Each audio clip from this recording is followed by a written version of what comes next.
Welcome to Commodore Countdown. I'm Alexa Galloway here with David Lauterbach and Varun Raghupathi. We are here at McKeon Park where the Falmouth Commodores are facing the Hyannis Harborhawks for Game 2 in the playoffs.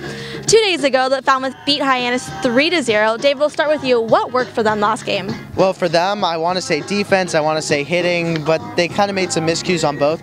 I think for them, it was just waiting for that perfect pitch because someone like Marcus Brakeman is very, very good. That was the starter for Hyannis. Gave up just 1 run over 6 innings, but wasn't earned. And the reason why I said they waited for that perfect pitch is he couldn't throw his best offering, his changeup for strikes. So instead, they waited for that fastball or that curve to come to them and hit it into a gap in the outfield, and that's what brought across the 1 run against Brakeman and eventually the 2 runs against Perez.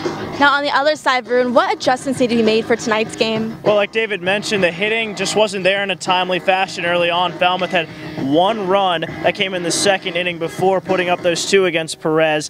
That's a very, very dangerous lead to work with, especially when you consider that Hyannis' batters like Daniel Keeley and Donnie DeWeese can put the ball over the fence at any time. For the Commodores to change that tonight, the hitting needs to be there early and often. Go after the pitchers for the Harborhawks tonight.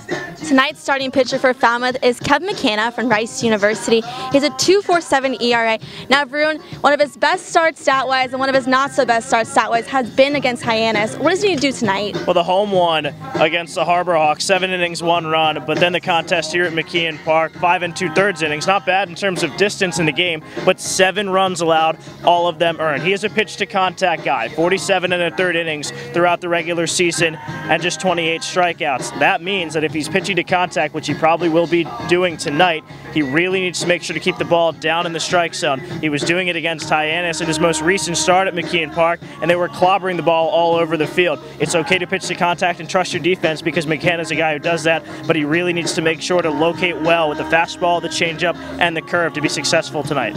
On the other side of the pitching matchup is Blake Hickman out of Iowa. David, how is he going to try and stop the Commodores tonight? Well, he's going to try to do exactly what he did 2 starts ago and 3 starts ago against Wareham and Katuitt when he gave up no runs over 11 innings, but in his last start of the regular season, gave up 5 runs to the Kettleers over 2 1/3 innings.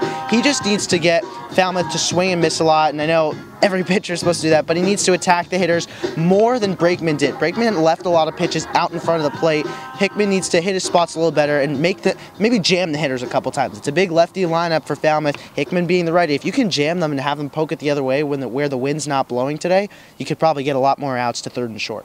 Now before I let you go, what's going to be the key for Falmouth tonight? Well, for them, it's having Hickman do the opposite. They need to be patient and do the same thing they did 2 days ago when they won 3-0 over Brakeman. They need to wait for that perfect pitch. I spoke with one of the Harborhawk broadcasters, and one of the first things he said to me is, Chad Gassman, the Harborhawks manager, is probably going to have a short leash in his back pocket for Blake Hickman because his control issues can either be horrible or they could be non-existent. So Falmouth needs to wait for that perfect pitch, run the pitch count up on Hickman, get to that Harborhawks bullpen early where they really only have 2 good relievers, one being Perez and the other one being Jabot.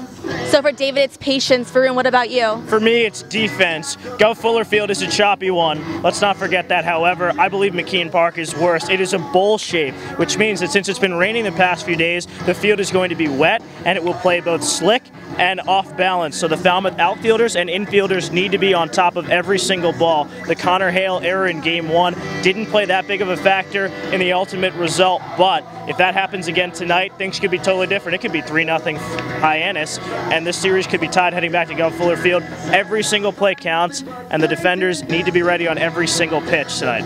You mentioned the off day. How much of an effect will that have on tonight's game as a whole? I think it helps Hyannis a little bit more, to be honest, because momentum is no longer really there for Falmouth. The Commodores had a big 3-0 win in Game 1. Whoever wins Game 1 obviously has the momentum, but that day off kind of sucks the life out of them a little bit. So we'll see how Falmouth responds to that. For Hyannis, it's a deep breath and a chance to say, okay, we're playing for this game. This is the biggest game of our year. Now we have to go out and perform at our home field.